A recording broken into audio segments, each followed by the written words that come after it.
Why do you want to be the biggest in the world? I don't care how altruistic it is. I don't care how selfish it is. I just care that is if you are writing this down and you have not yet gone live, go live, you lazy fucker. I'm gonna do it. I like this advice. If you're trying to be a streamer, you just gotta go live. You need to have one baseline to work off of. Tarek also gave a quote that I thought was poignant here. Because I asked everybody, I said, do you have a piece of advice for someone if they were to go live and stream? And he said, streaming, full luck, small skill. All right, that's what Tarek said. Full luck, for small some skill. context, Tarek was the 3rd biggest streamer in the world. He should be part of the crowd that can give advice. That does give advice. Tips for a small streamer? Yeah, give up. More than likely. If it's not a hobby, if it's your job, then give up. Shit show Saturday? 11 years ago. Every streamer got started by streaming for fun. That's established right now. Every single one, besides the professional gamers that are like, I'm the #1 rated. I don't know. Those guys, you can go ask them, okay? Because I'm not them. I don't know how that shit works out for them. Some of them immediately started getting paychecks as soon as they turned on a stream. Okay, not me. Not this guy that I'm talking about or the other guy I'm talking about. No. I started for fun. You should too. For 2.5 years, I just did it for fun. Okay, because I find enjoyment in providing others enjoyment. People know exactly who I'm talking about too. Don't try and be, for example, don't try and be me. Like, oh, well, if I do it just like Soda Poppin', maybe I'll get as many viewers as him. No. I'm established. You're not. Okay, I'm sorry, it's brutal. It's the hard truth. Okay, I can do things that are just boring to watch someone else do. Just for your stream, you need to do something that probably would be interesting to someone who doesn't know who you are, because they don't. That's the hard truth. That is solid advice right there. This is what research is for. I started by being a giant prostitute and being that random ass kid. Eventually, I grew into Soda Poppin', okay, which now permits me to do boring shit. It is a tough road. And riding off of other people's success, the thing I've seen with that is if you ride off of someone else's success, you are pretty much permanently under that person who gave you that success. This guy is actually speaking facts, man.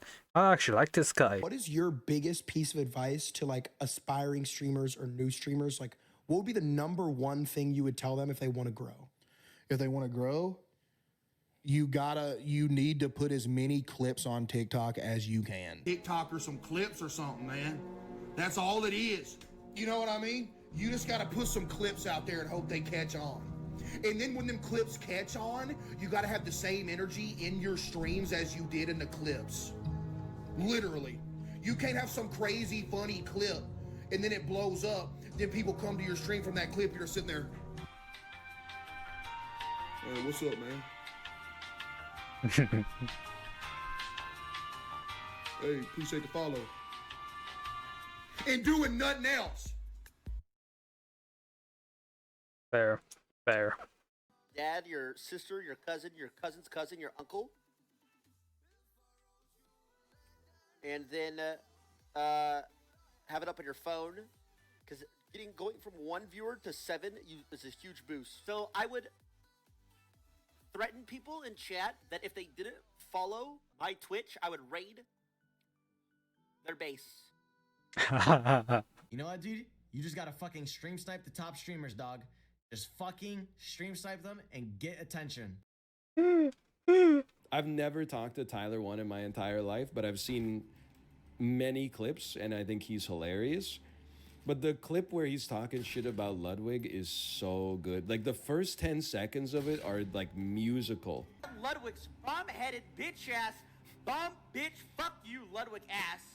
Playing support this stupid son of a bitch. I'm not flaming, I'm just saying. Like that 10 seconds is it's Streamer extraordinaire. And boy, do I have a treat for you today. You guys know how bad the Twitch discovery system is? I'm saying this in hundreds. I am just scrolling. Hundreds, thousands. You guys do not understand just how many no viewer streamers there are. You guys went out and bought a webcam, $100.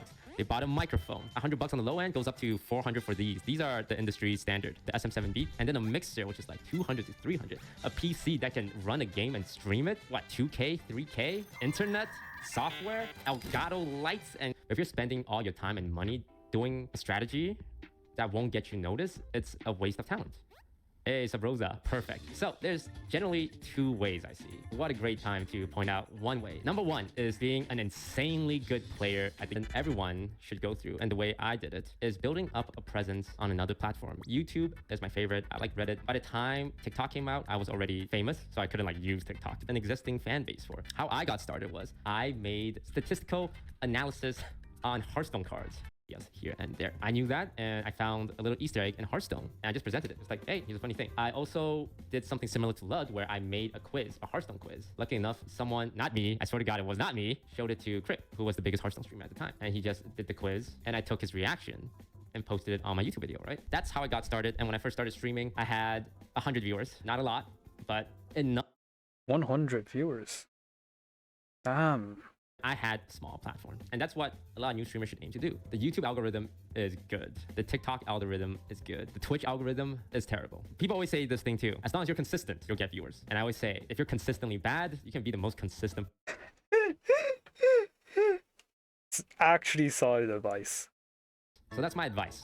If you want to be a big Twitch streamer, don't start streaming on Twitch. Start anywhere else with a good algorithm. Find out what's popular, build an audience there, and then eventually transition into streaming. Once you've given people a reason to care about your content, you have to set yourself apart from everyone else. Good luck.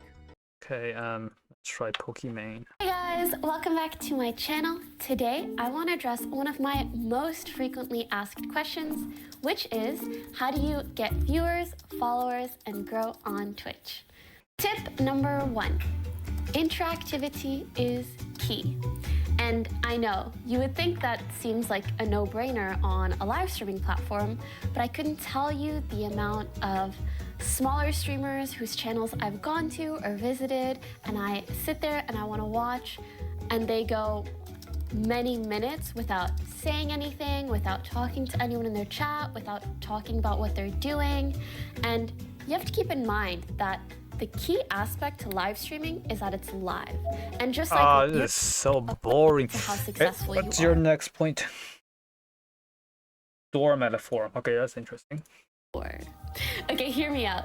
I was thinking about this while lying in bed the other day, and I forced myself out of bed to write it down because it's probably the best way I've ever thought of how to explain growing on Twitch and Twitch streaming in general. Think of your channel as a door. And there's thousands of other doors out there because there's thousands of other channels and other streamers out there. So what I mentioned in tip number 2 is how to get people to come to your door and open it. In the same way you open a door, you click on a stream and go see what's inside. But that's only half the battle, because you need to make sure that whatever is behind the door and in that room is good enough to make them want to stay. The contents of the room need to be worth staying for.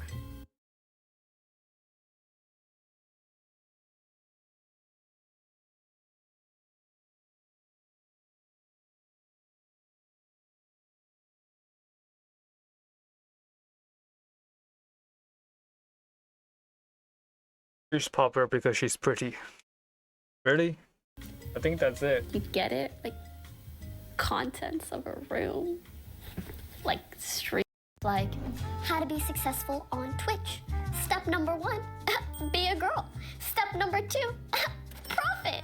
And although I don't think anyone's success should be minimized to just their gender, I do want to point out a learning lesson in comments like those. So, because girls are kind of a minority in gaming, or at least they were a lot more when I first started than they are nowadays, when you would start off streaming as a girl, it was kind of like built-in branding. You were different, you stood out, and that's really, really good in this space. You need to stand out in order for people to want to click on your channel over other channels. And that's why I recommend you think about how you want to stand out.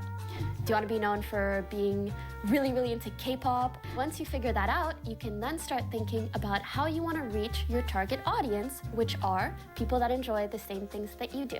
If you want to do a fitness live stream, then maybe you want to create a fitness Instagram because that's very popular on Instagram, and network with people in that space, use the right hashtags, make videos on there, and then tell people to come watch you on Twitch.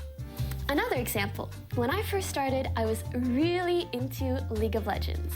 So I made sure everything on my channel was just all about League. I had banners with the champions, I had posters behind me, animes I watched, shows I liked, and it's really, really good because when someone sees that, they think, oh my god, I love that game too, or I play that champ, and they instantly connect with you, and it gives them a reason to want to come back, to want to interact with you. This is the worst one so far.